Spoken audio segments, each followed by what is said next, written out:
I'll take any questions as long as they're easy and simple.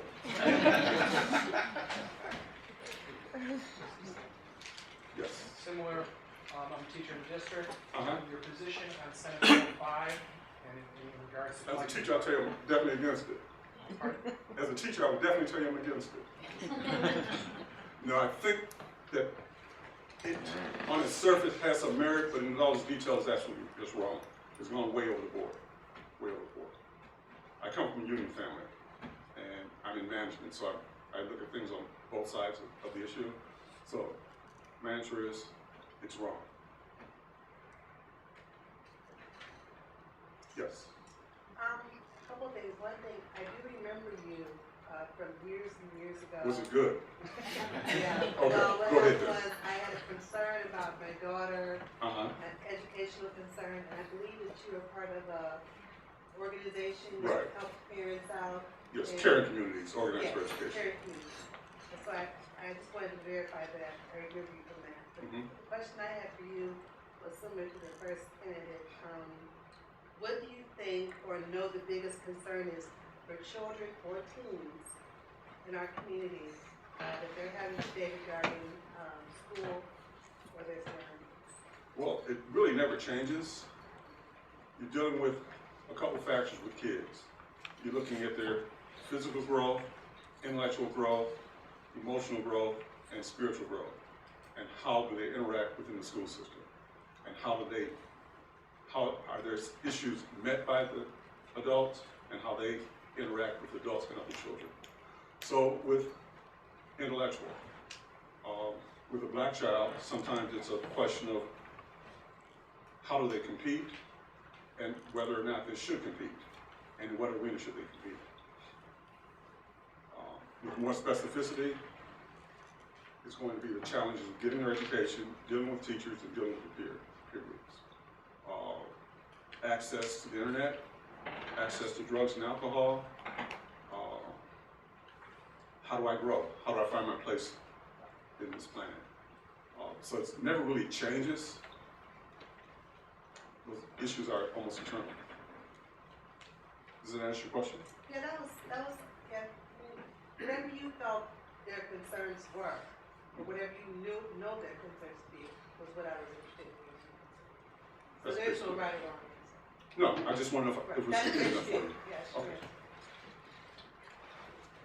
Reuben, you talked about the opportunities here for Shaker Uh-huh. to make a difference and make changes. And if it can happen, if Shaker can do it, because it's not going to happen anyplace else. Can you elaborate on the vision and think of the agendas you have? You have teaching unions, you have administrators. I mean, they're projecting to have a $21 million deficit over an 8-year period. And so you talk about allocation of resources. How would you change the district? Well, You're one of 5, I'm sorry, and you're one of 5 board members. Right. How would you, unless you're Superman now? I'm Superman. Okay. I told you easy questions. One is to realize what our prime purpose for being is, and that is the education of children. It's not to provide jobs for adults, but the primary purpose of the school is how do we educate our children so they become better citizens of our city, county, state, and nation. First, getting that as our consensus, because sometimes adult issues get in the way of the issues of children. How would I resolve the issue of deficits? There are only 2 ways: more revenue or less expenses. And that's when you have to start deciding what are the most important expenses within your budget. What are the most important programs within your budget? What's the most effective things within your budget? What are the most critical things within your budget? Those would have to be discussed, analyzed, and some concurrence reached.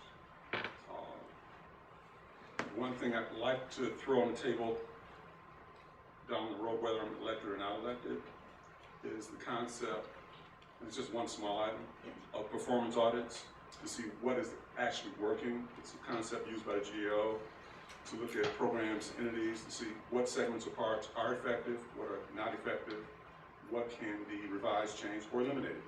Because not all things are effective or good, even though they've been in existence for some period of time. Do you want more elaboration? Stakeholders, how do you engage all the stakeholders, the parents, the community? That's a mouthful. But you have to approach them all.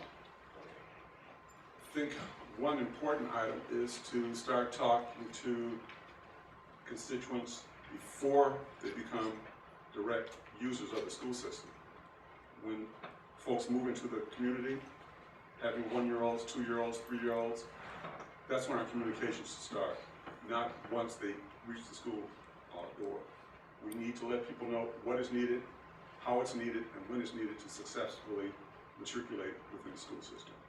So we have a range of physical means, internet, phones, letters, newspaper, town hall meetings. I guess all of the above would be the means necessary. And getting almost block by block, having a contact person on each block who can help relate information within that particular neighborhood, and using the associations to a greater extent to communicate what's going on within the school district. And getting back to the first comment, I think it's critical that we inform folks entering within the school district what's needed to successfully matriculate and what things are available once their kids reach the school. That gives them a 5-year lead time to be prepared.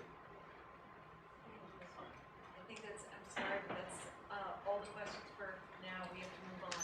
Don't forget, we do have a second meeting, which is all question and answer. And if there's some burning question, I'll be in the back corner after the session's over. Thank you very much. Thank you.